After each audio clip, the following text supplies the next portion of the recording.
Okay. So today we will look at a non-traditional optimization technique. A very powerful non-traditional optimization technique is a class of algorithms which are based on which mimic the process of evolution, right. So you look at biological systems and find out the features of biological systems and see whether these can be implemented in engineering, okay. So anything which looks at the process of evolution and we try to develop algorithms or we try to do computing based on that, these are known as evolutionary techniques. So evolutionary optimization techniques, there are several of them. The most important among them is the genetic algorithms, also called GA, right. So it is relatively new, maybe about 30 years old, so figured out in 1975, but it is gaining popularity in the last 15 to 20 years. So what is GA or what are GAs?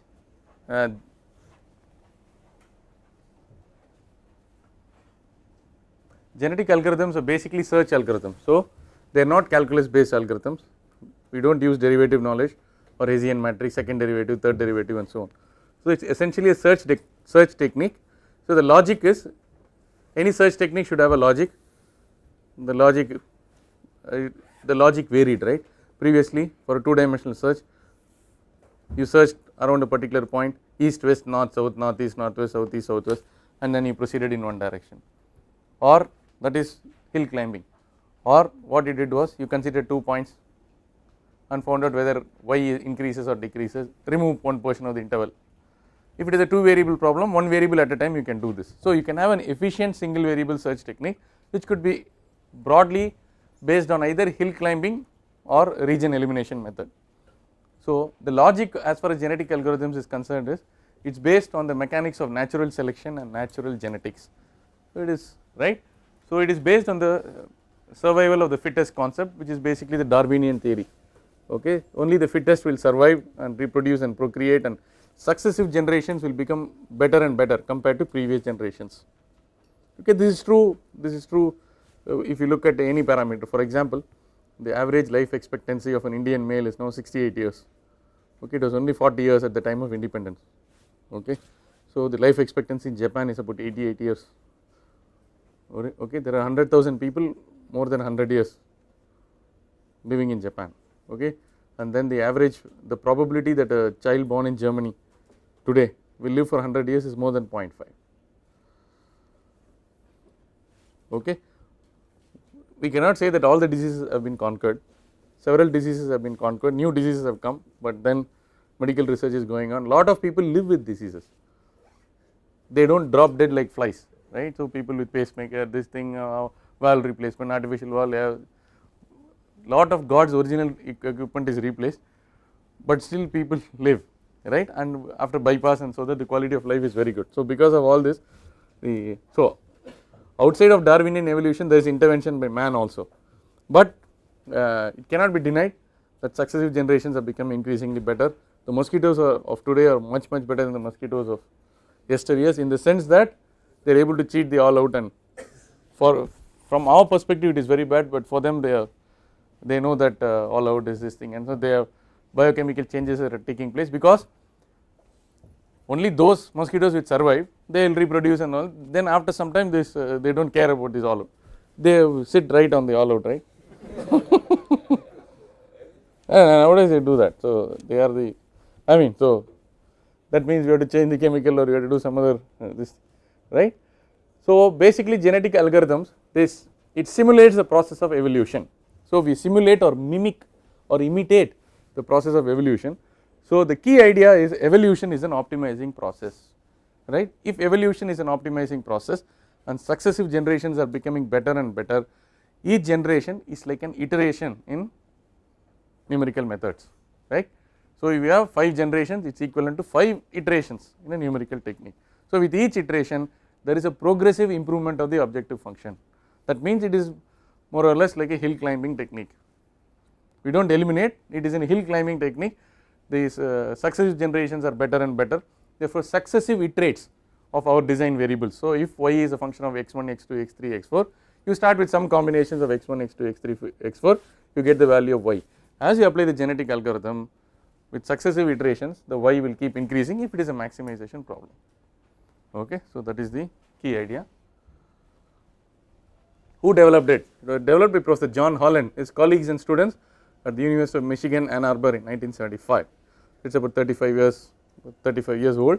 So, Professor David Goldberg is a very illustrious student of Holland and is the author of Genetic Algorithms in Search Optimization and Machine Learning, Addison Wesley 1989. It comes in the Pearson Indian low priced edition.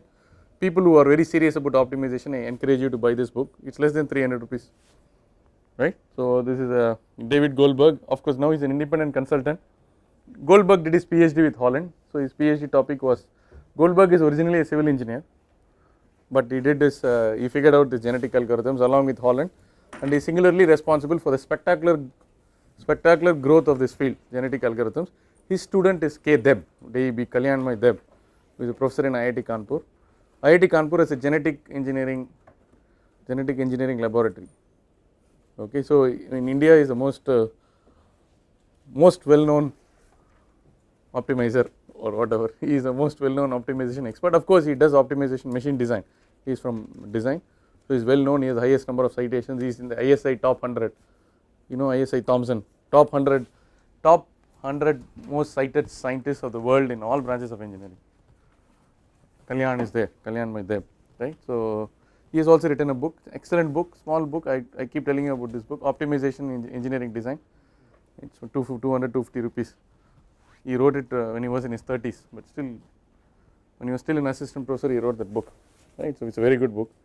He has not revised it, but he has come out with one more book called Multi-Objective Optimization, which is very good. Multi-objective optimization is the way forward, because single optimization criteria, single objective function are all past, they are all gone. Now, you do not, I mean, you cannot just develop an IC engine with just the maximum efficiency, you have minimum emissions also, and they are orthogonal. That means when one goes up, one goes down. Therefore, you have to come up with some criteria which takes care of both. Then there should be a penalty for deviating from the individual optima. So, there are various ideas, various thoughts like Pareto optimality plot. How do you factor in both the objective functions? If there are more than 2, 3, how do we handle all this? So, he has written an excellent book on multi-objective optimization, right. You are encouraged to look at it. That is also available. Both are available. All the books should be available, which I mentioned should be available in the Tata Book House, right. So, what has been the central theme of research on genetic algorithms? Basically, genetic algorithms, the central theme has been robustness. If we say something is robust, this machine is robust, the ambassador car is robust. Okay, it may make all sorts of noise and all that, but when it gets into a pothole or ditch or something, it can easily come out. But if your Maruti 800 gets stuck, that is very difficult. Of course, 2 people can lift it, that is a different matter. This ambassador is robust, right. So, it has got a high ground clearance and all that. So, it is designed for, it is like a mini truck. Okay, so pleasure is not the objective function there. Okay, so that is robustness. Here we are looking at, in optimization, robustness is a balance between efficiency and efficacy necessary for survival in many different environments. Robustness of a species, right, robustness of the human beings as a race. How much of temperature can we withstand? How long can we go on without having food and water? How much can we survive under hostile conditions? How long can we survive under hostile conditions? That is basically robustness. If equivalently, if you look at it from the optimization point of view, how many different classes of problems are amenable to genetic algorithms, or how many different classes of problems can be solved using genetic algorithms. So, but we are not claiming that for all these problems genetic algorithms will solve it better than other sophisticated or specialized optimization techniques, but the funda is, for a wide class of problems genetic algorithms works reasonably well, that is the robustness. For a specific problem, for a specific 2 variable problem where it is continuous differentiable, you can get dy by dx, d squared y by dx squared, your steepest descent or conjugate gradient will work very fast, it will defeat genetic algorithms hands down. At the same time, if you apply the conjugate gradient for a function which has got local minima optima and it is oscillating madly, then the conjugate gradient will just get choked. Okay. So, there are certain kinds of problems where specialized techniques will be superior to GA. There are other kinds of problems where getting derivatives and all that is messy, or computationally it is expensive, and there are other issues. So, for a wide class of problems GA can be apply. So, that is the central theme of research on GA. What are the features of biological systems? Expensive redesigns can be substantially reduced if systems can be made robust, that is clear, right? If robust means it will not break down, even for a slightest deviation from design conditions, if it does not work, it is not robust, right. For example, if you have a very sophisticated air conditioner and if it slightly temperature increase about 40 or 41 degrees, if suddenly it switches off, many times it may exceed 40 in India. So, that is why they say it has a tropicalized compressor, you know. For example, air conditioner which works in for example Europe will not work in Saudi Arabia. What is the maximum temperature outside in Saudi Arabia? Summer it can reach 50, it can reach 50. So, the compressor has to be redesigned, but the same compressor if you use in Europe, it is not required. Are you getting the point? Therefore, that so there we say it is robust. If there is a air conditioning equipment which is robust, means it can work in many different types of conditions, right. So, costly redesigns can be eliminated if systems can be made robust. They should not be finicky, they should not easily fail when the design conditions are slightly altered. But if you see biological systems, the flexibility, robustness and efficiency of these systems is amazing, right. They are able to adapt. I talked about the mosquito, there are so many things which adapt, okay. Their flexibility, robustness and efficiency are amazing, and self repair, self guidance and reproduction. I mean with all these dogs, tigers, elephants, they do not have doctors, they do not have clinics, they do not have Apollo hospitals and all that, they also get injured, right. They also, it is all self repair, there is no antibiotics and no vaccination, swine flu vaccine, nothing is there.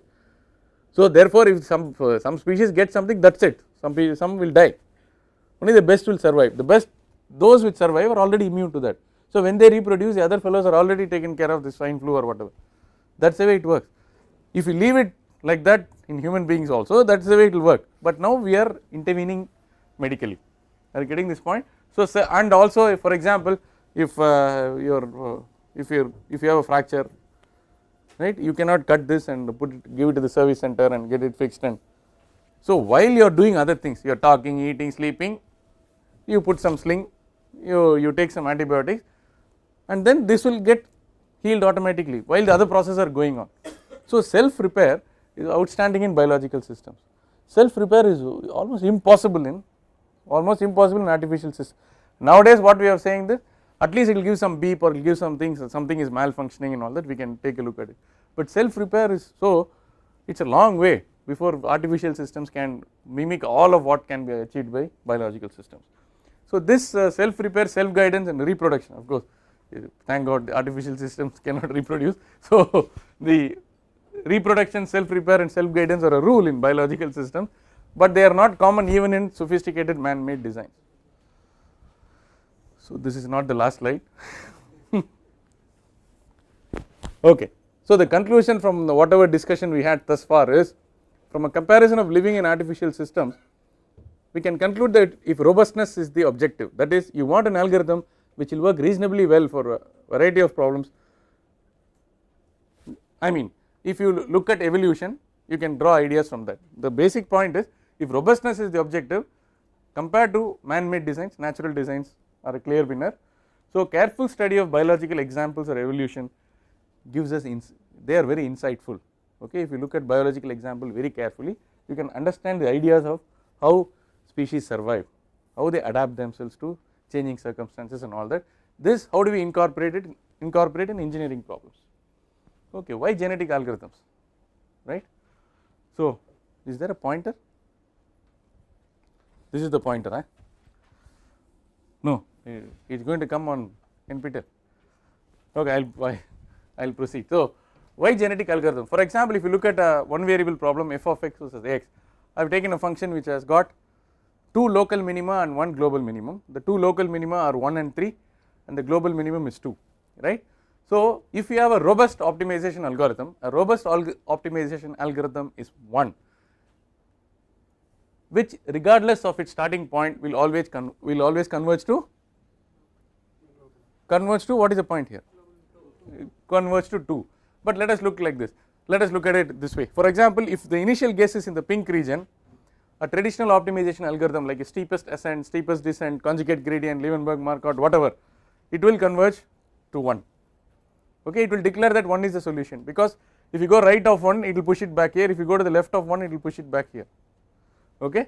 Therefore, it will say that 1 is the true solution. If you start with the blue region, a traditional optimization algorithm will converge to 3. Okay.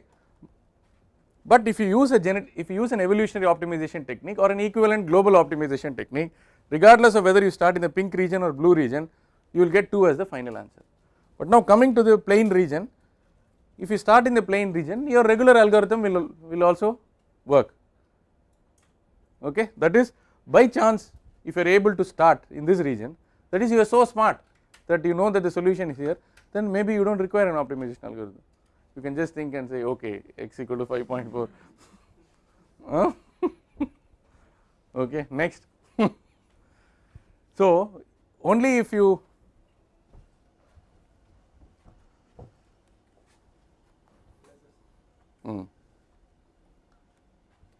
what will happen is, when we are all sitting for your B.Tech and M.Tech Viva, when the laser, first the students will okay. So, the target is always the prof. Okay. So, now if we are scared, we say, no. Maybe he did not get a good grade or whatever. Okay. So, if you start at the region, in the region 2, both your regular traditional optimization technique and your genetic algorithms will give the same answer. Okay. So, the funda here is, regardless of your initial point, a good global optimization technique should give the correct solution, should converge to the correct solution. Genetic algorithm will do. Genetic algorithm is one such algorithm which can be used if you have got an f of x like this, point number 1, and several engineering problems may have local minima like this, and there is only one global optimum, and you want to determine the global optimum. Now, this should give you additional ideas. Can anybody say? This picture can give additional ideas.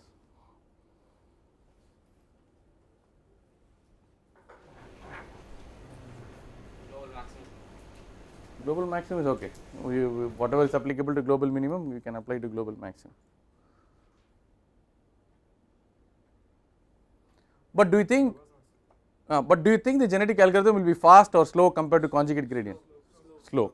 Okay. So, there is a disadvantage. There is a disadvantage that this will be slow. Okay. There is an advantage that will converge to the global optimum.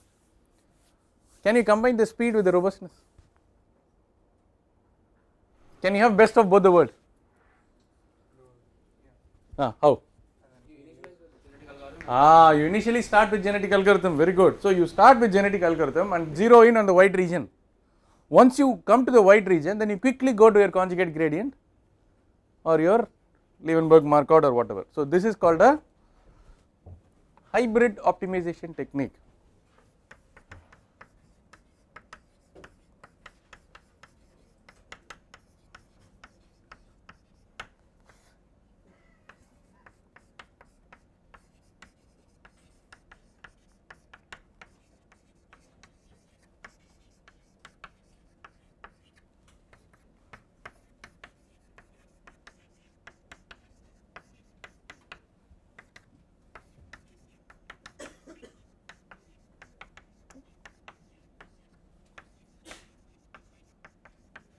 So, start with GA, then switch later to a gradient based method. This is routinely used nowadays, okay, for complex optimization problems.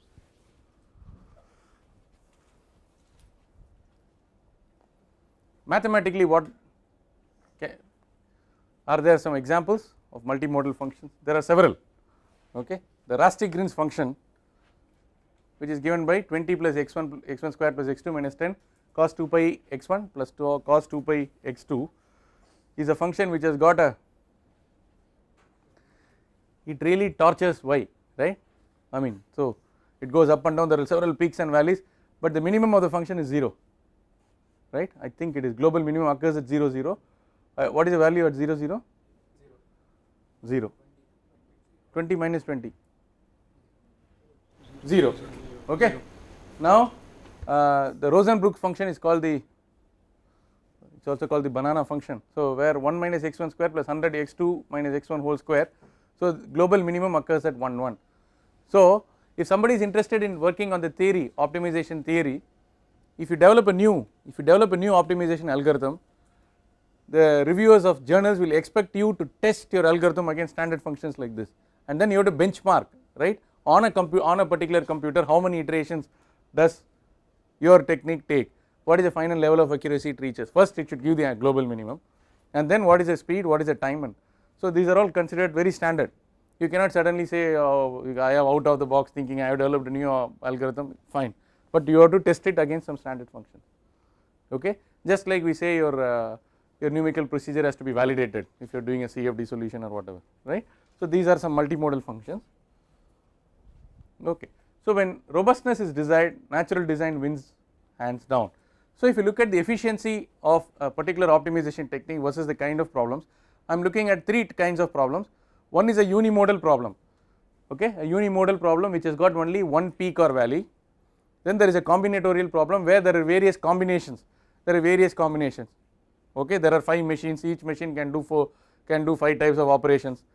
Then there are various combinations, which machine will do which job, so that you maximize the profit or minimize the cost or whatever. So that is a combinatorial problem. Multimodal problems are some mathematical problems or engineering problems where there are several peaks and valleys, okay. So these are some classes of optimization problem. If you look at a unimodal problem, your conjugate gradient or steepest ascent, steepest descent will be very efficient. So it hits a peak here, so the efficiency is almost close to 1, right. But if you look at if you try to apply the same to a multimodal function, it may not converge or it may converge very slowly. That means you have to restart. With a different initial point, right. So the efficiency is very low. The ordinate is efficiency, the abscissa is the type of problem.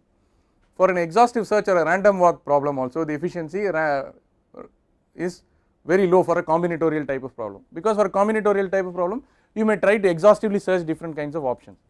But now if you look at the GA will have efficiency which is more or less like this. So the GA has an efficiency which is far greater compared to what a traditional optimization problem has for a multimodal problem or what an exhaustive search method has, but for a specific unimodal problem it will be lower than a sophisticated algorithm which is developed for a unimodal function. Are you getting the point? So that is the robustness. While a exhaustive search or random walk works with an egalitarian low efficiency for all class for a class of problems, this works with a reasonably high efficiency for a wide class of problems. But we cannot claim that for all the problems it will be the highest. That is far from the truth. Yes, correct. The same machine and this thing. Getting the correct solution, how far? Okay. Oh. So now we have to look at the philosophy of optimization. What is the goal of optimization? So we keep improving performance to reach or some optimal points. We see whether y improves, right? If y keeps on improving, then we believe that we are going in the right direction, and we will try to get the maximum value. So the implications are, if you use such an approach, the implications are we seek improvement to approach some optimal point, right? So there is always some optimal point. The goal is to reach that optimal point. That is what we have been taught, right? There is some optimal point. The goal is to reach that optimal point. What Professor Goldberg alleges that this is a highly calculus oriented view of optimization, because you have learned so much of calculus, you feel that dy by dx must be equal to 0. Somewhere it should be a peak, on both sides it should drop sharply. He says it never happens in nature, it never happens in any engineering problem. Okay, so he says it is a highly calculus oriented view or a myopic view of optimization. So he alleges that it is not a natural emphasis. Why? The human perception, goodness is invariably judged relative to competition. Okay, so the best scientist, cricketer, poet, tennis player and so on, we cannot define a maximum y for each of this. Somebody is outstanding means compared to others he is very good, he is far better compared to others, but there may be somebody else who will come after 20 years who is better than this. We cannot put criterion that if he satisfies all this he is the best. Among all the musicians he is far better than others, among all the players he is, that is all we can. So human goodness is, so we cannot define a maximum y in these cases. Convergence to the best is besides the point. Where is the convergence to the best? Who knows the best? What is the best? Why are we so hung up on this best, trying to make dy by dx equal to 0? That is Goldberg's, that is the way they started GA, right. So our definition of best is far better than others, yet there is no objectivity, there is no objectivity in this. You say somebody is better than this. So can we say that the best human being has he arrived yet? How to define the best human being? What are the parameters? Somebody who can earn more money, or somebody who can solve equations, or somebody who can propose theory, new theory. I mean, any theory can be challenged and can be replaced by a new theory, right. That's how we progress, right. So doing better relative to others is doing better relative to the others is the key. That is why we introduced relative grading. Okay, so that is besides the point, that is a tangent, right. So but doing better related to others is very, very important. Therefore we have to look at whether the optimization your optimization algorithm goes in the right direction. After it has reached some particular level, stop it. Don't try to get one optimum solution, that is what he says. Okay, so from the perspective of a genetic algorithmist or a GA specialist, the priorities of optimization have to be relooked. The most important goal for optimization is improvement. Improvement is more important, how the objective function changes. So the key question is, instead of optimizing, uses something called satisficing. I put it in double quotes because it does not exist in the English, it is not there in the dictionary.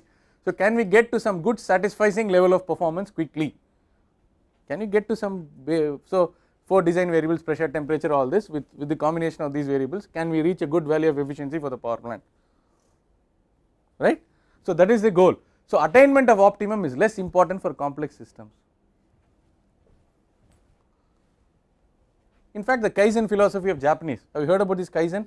Kaizen is continuous improvement. Okay, in the middle level workers, Japan's strategy is you should not have separate section of supervisors, somebody will make, somebody else will check.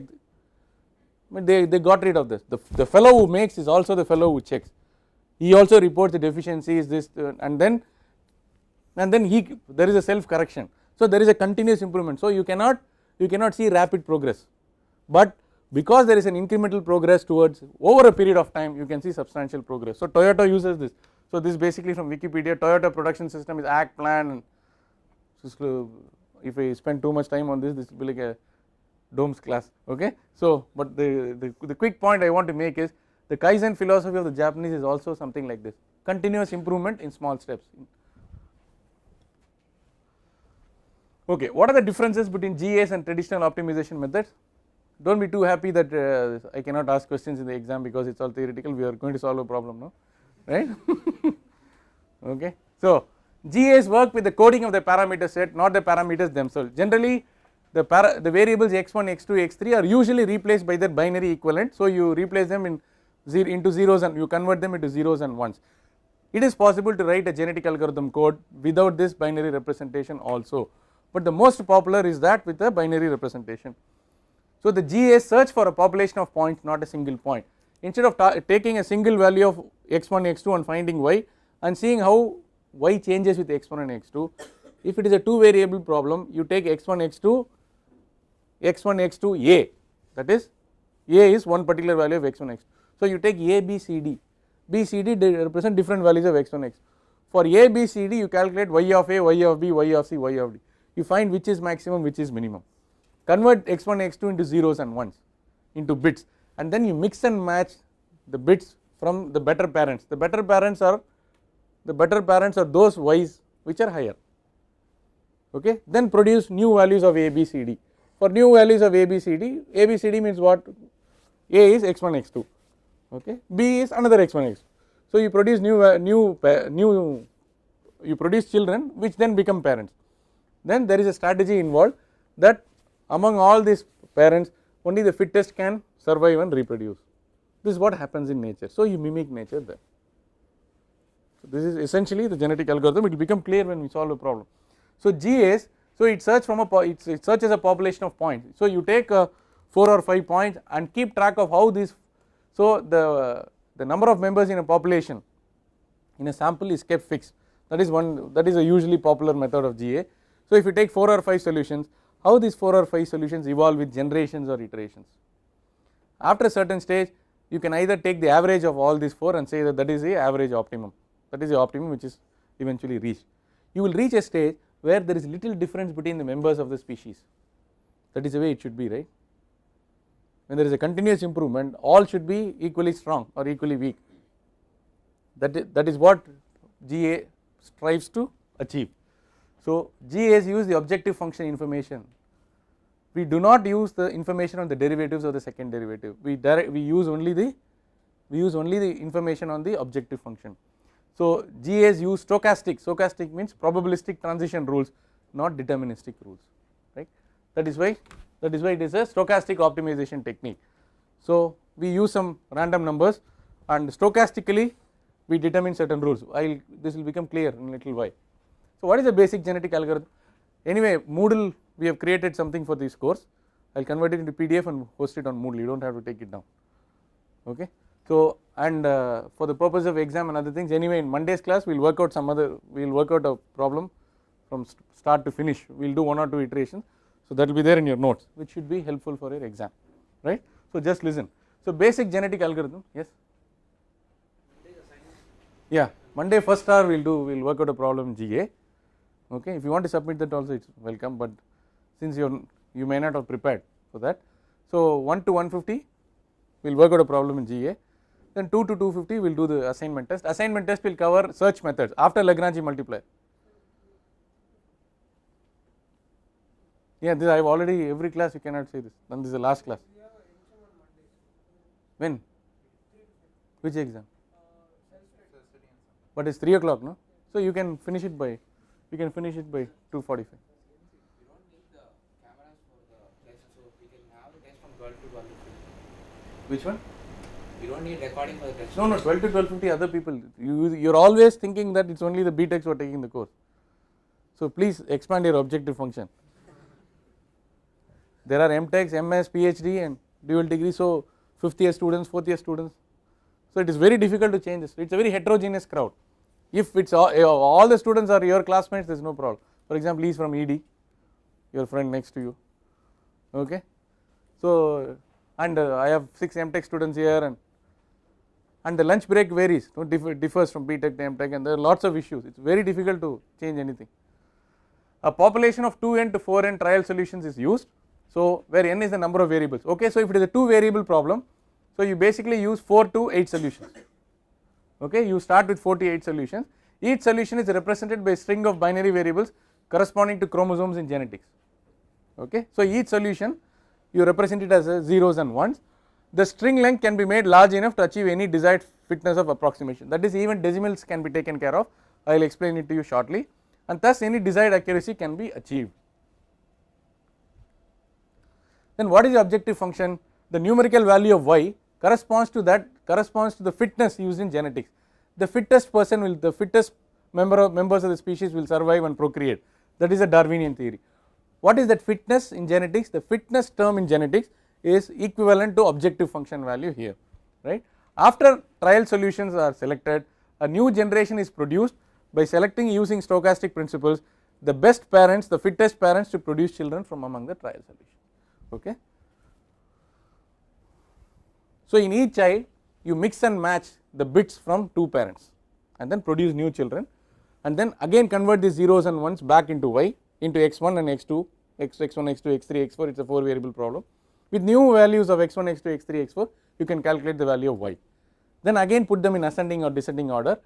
If it is a maximization problem, choose those values of these parameters, the design variables, which give the highest values of y. Okay, this will become clear if you solve a problem. Sometimes what you do is some random alteration of binary digits in a string produces the advantages and sometimes disadvantages effect of mutation.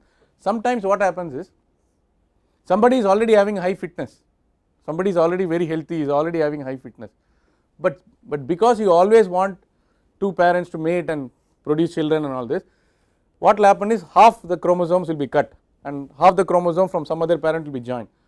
And it may so happen that this new child may have sometimes an efficiency which is poor, because already that fellow, the combination of bits is such that it is high, it is having very good quality. So this crossover repeatedly, this mixing and matching and cutting and pasting will result in a drop of quality. You randomly do what is called mutation.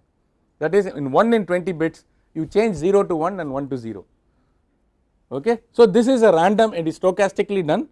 that is it is randomly done, so that sometimes the undesirable effect of this crossover means cutting some chromosome and then in the two parents and then mixing and matching to get the new children, that may lead to some trouble. Okay, so genetic algorithmists have also developed some other techniques to overcome this. What is the other technique is what is called the elitist strategy. Okay.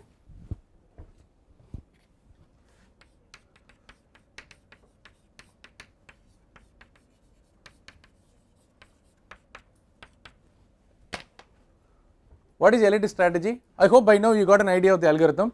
If there are 4 or 5 solutions, that is if it is only x1 and x2, so you take x1 and x2 5 different combinations, and if it is a maximization problem, rank y1, y2, y3, y4, y5. You discard y4 and y5. Between y1, y2 and y3 that corresponds to some value of x1, x2, you represent x1, x2 as binary. Then you choose you choose the corresponding mate. 1 will have a mate 2 and 2 will have a mate 3 and so on. Like that you choose and then mix and match and produce a new generation, right.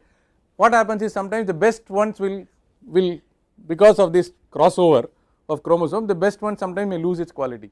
In the elitist strategy what they do is, out of these n solutions, the best solution is left untouched and the best solution automatically goes to the next generation. Okay, and all these permutations, combinations, mutation, crossover, all these are done for n minus 1 solutions where this king remains. The king is it is elitist strategy, he remains, but he cannot remain king forever. Now if you do mixing and matching and these n minus 1 parents will recombine and produce new children, so this n minus 1 parents, from n minus 1 parents you get n minus 1 children, this fellow will also go. Now he will be ranked, if he is not king he will be subjected to mutation and crossover again. The king in a particular generation will not be touched, that is the elitist strategy. This is used in what is called particle swarm optimization, right. There is one more technique which is called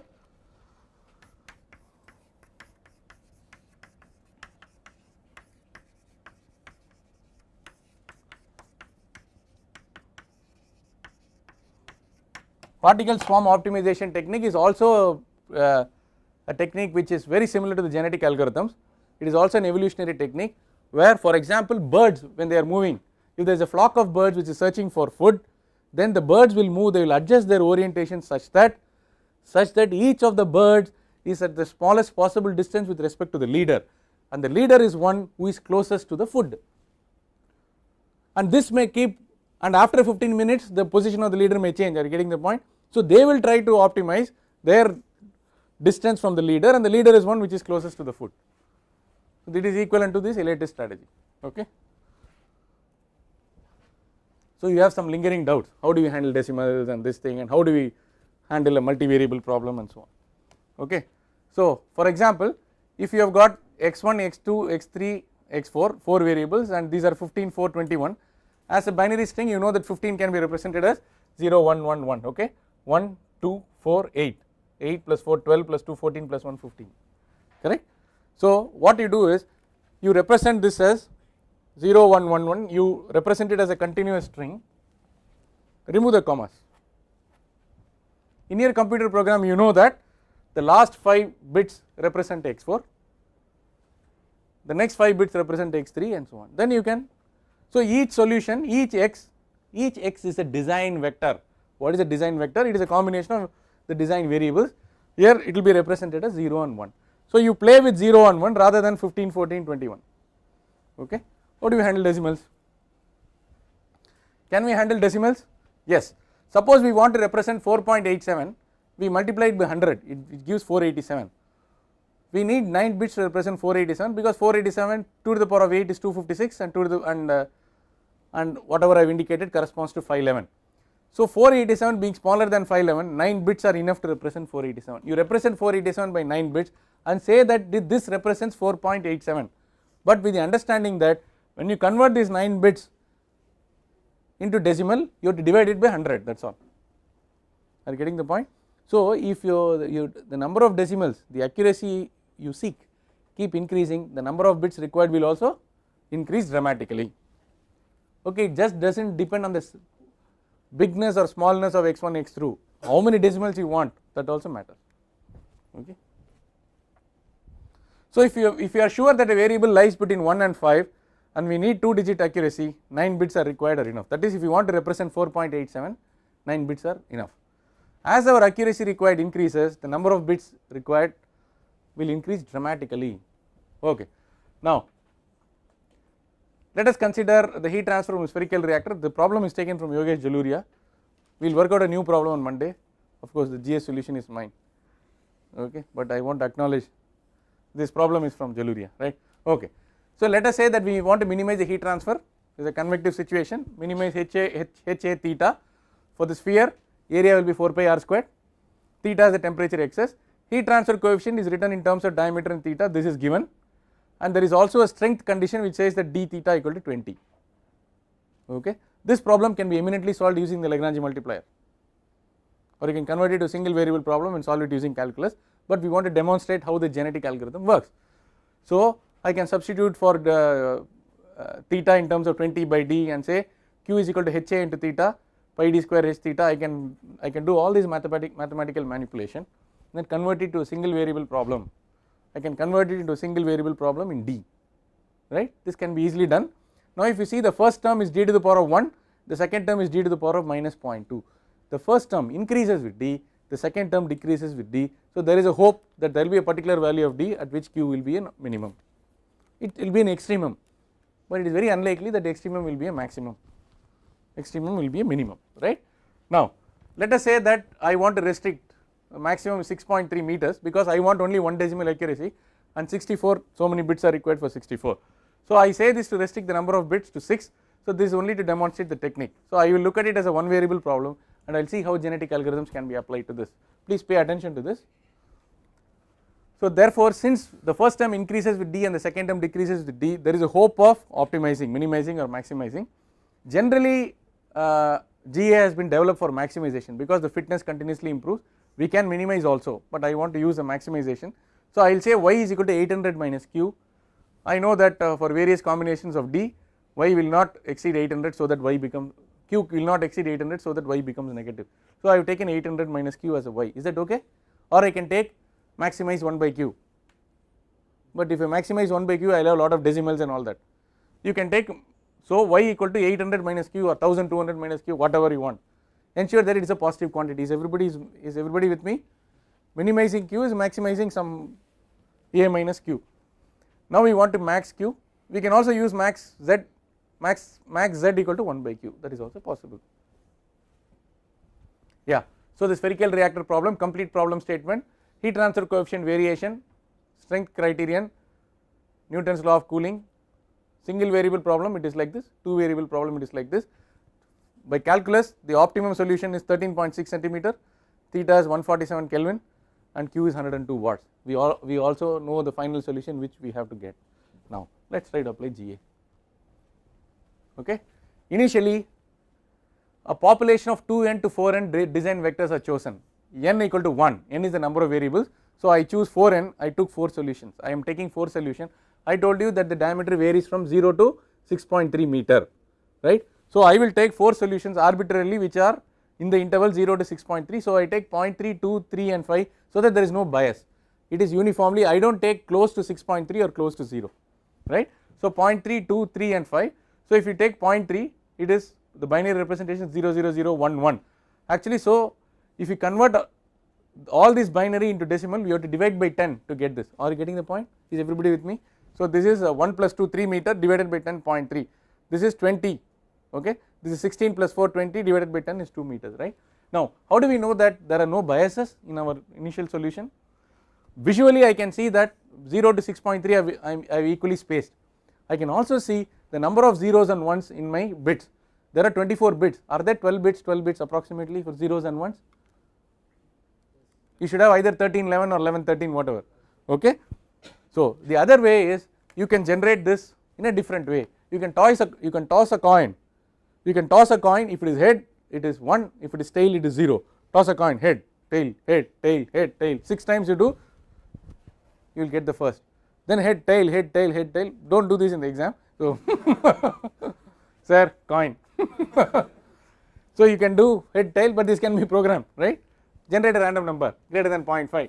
1, less than point with 0. I will give you random number table, do not worry. You can do that, or you can say that I have done like this and convert it back, I have no problem, right. So now number of zeros equal to number of 1. So we took 4 solutions. Among these 4 solutions, we have to rank them according to their fitness, according to the marks they have obtained. How do you decide the marks? That function is there, 800 minus q. Q is something into 62.3 into d something, right. Okay. I think we should be through with this. Okay.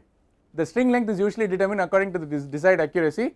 Now for point 3, the y is 800 minus q, it is 689.6. Somebody can, with a calculator can calculate? No? Or you are accepting whatever I say? Okay, fine. So point 3, 2, so 689, 498, 377 and 130. Watch this very carefully. I have a last column. So this column is clear, string number 1, 2, 3, 4 are 4 candidate solutions. The d value in decimal, in binary, this is the value of y, fine.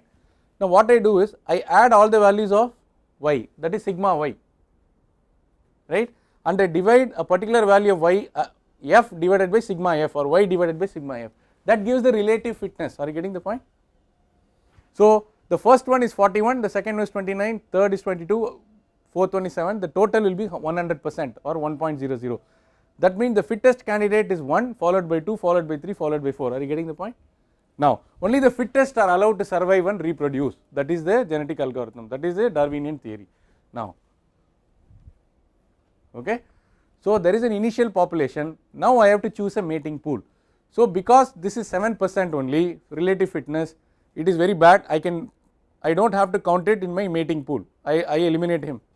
Okay, this 41 is very strong, so I will represent him twice. The king can have many wives, it is like that. Okay, so I am representing him twice, this fellow is 1 and this fellow is 1. You should not put all 41, you should not put all the 4 as this, then it will reproduce, it will produce the same string, you will not get a converge solution. You will prematurely converge to this, that is all. Are you getting that point? Variety is the spice of life, so you should there should be a mixing and matching so that you get some change in the chromosome. Now if you see this, whatever is red, it comes twice, look at it carefully, whatever is red is coming twice, blue comes once and the pink comes once, this is my mating pool. From the mating pool I will get the next generation of 4 children. The green one has been packed because he is having very poor quality, okay, fine. Now from the mating pool I have to randomly select a mate, okay. So for this the mate can be 2, 3 or these two are the same, 1 and 2 are the same. So we should not take the mate for 1 and 2 and because then it will produce the same thing, we do not want that, that is not allowed. Therefore, okay, so therefore it has to be, so this has to be 3 or 4. So we have let us say that we are choosing 4, we are choosing 4 for this. If you choose 4 for this, then automatically for this one will become the mate, right. For this you have no other choice, it is only 3 and then it is 2. Therefore now we have done 2 important steps. First you decide the mating pool based on fitness, and second you randomly choose, now you are choosing randomly the mate. Up to this it was deterministic, now it is slowly becoming stochastic. Now you have to have a crossover site. Crossover site is after how many digits you want this crossover, that is mixing and matching, that is also arbitrarily decided. Now let us say that for 1 and 4 I choose the 4th place, that is after the 4th place I introduce the crossover. For 2 and 3 after the 3rd place I introduce the crossover. What does it mean? Do not get confused. Let us look at these two, right. So when I put a crossover like this, the new population will be 0 0 0 0 1 0, the other one will be 0 1 1 1 1 1, right. This will be the new thing. So pink and dark brown and pink, this is the new population generated by these two. For these two, green and blue, 0 0 0 1 0 0 0 1 0, so it will be first green and blue, blue and green, okay. So we now got 4 new members of the population. Now it is possible for you now to convert this back to decimal, calculate the value of y, and from the new value of y rank them accordingly and proceed. Now after this one iteration, let us see what has happened to the candidates, okay. Now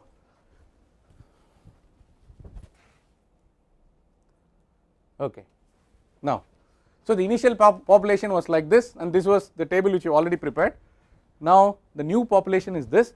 Now I can calculate back, this is 2 divided by 10.2 meters, so you can calculate the 4 new diameters. You can calculate the 4 new values of y. Now the beauty is, the first generation the maximum was 689.6 maximum value of y, the minimum was 130.3, but using the Darwinian theory, using the genetic algorithms, while the maximum did not change much, the minimum has substantially improved. Therefore the average, originally the average was 423.9, the average shot up to 563.3 in just one iteration. So the average will rapidly improve in genetic algorithms. Finally all the members of the population will be having more or less the same fitness. Because we have not used the elitist strategy, some good strings can get lost, we can introduce mutation. What does a mutation mean? You can change a 1 to 0 or 0 to 1, but it has to be sparingly done. So that means the maximum mutation is 5% of the total number of bits. Mutation is to preserve good strings, just in case crossover destroys some good strings. So for example, arbitrarily somewhere you can put 1 1. Okay, I have put 3 out of 24. I should not put this. Out of 24 I am allowed only 1 or 2. Okay, so now this is the convergence history for the spherical reactor problem. So this is the heat transfer rate, and then how it proceeds within 4 or 5 generations. We programmed it, and we got the solution like this. This is for a single variable problem. For the 2 variable problem, it is like this. Okay. So this is the original GA. They have evolved a lot since then. So there are lots of approaches for representation, mutation, and so on. Nowadays every researcher has his own genetic algorithm strategy. We don't know what is GA and what is not. Okay, some of this material is adapted from OCW. You know OCW of MIT, OpenCourseware. So the features of GA, it works well in very complex problems. The implementation is still an art because lot of subjectivity is there. It involves lot of fine tuning or tweaking. It is easy to parallelize. That is when you want the value of y for 4 different cases, it can be sent to 4 different computers or 4 different processors. So it can easily be parallelized and you can speed up. So it is easy to get started. Today itself you feel that you are an expert in GA. It will give that feeling, but once you start working only it will pain you. So it is quite difficult to make it work well. Okay, teaching may not be very difficult, but teaching well is very difficult. Okay, summary. Nature worries, today everybody is present. Okay, so nature worries about that which works. Nature propagates and procreates only that which survives. She has no time for funda based proofs. Okay, so she has very little. Oh, these are not adapted from these are all my. So she has so she has little hope. So she has little hope of getting her evolution paper accepted by mathematically rigorous people, so she cannot validate or whatever, right? She cannot do grid independent study. However, GA is not without any philosophy. So despite all this, pure mathematicians have always treated GA like dirt and all that. They said, what is this? You are doing some magic. There is nothing in this and all that. Some people have tried to look at this crossover and this thing. They have tried to, some of these operations they have tried to mathematically prove. But nowadays, it has been, since so many problems, it has been successfully applied to so many problems. So GA is now widely accepted. Okay, there is no problem with. Last 20 years it has been accepted. Now we have got evolutionary computation conference, GA conferences all over the place. Okay, so on this note I will, people are saying that after thousands of years it will be only lot of brain, because anyway people are not moving, and so the legs and we lost the tail, right? Like that we lose other parts of the body, because mostly it will be only, everybody will be sitting in front of the cell phone, will be embedded here. So why unnecessarily pick it up and this thing. Okay, so we will work out a problem in GA in the next class.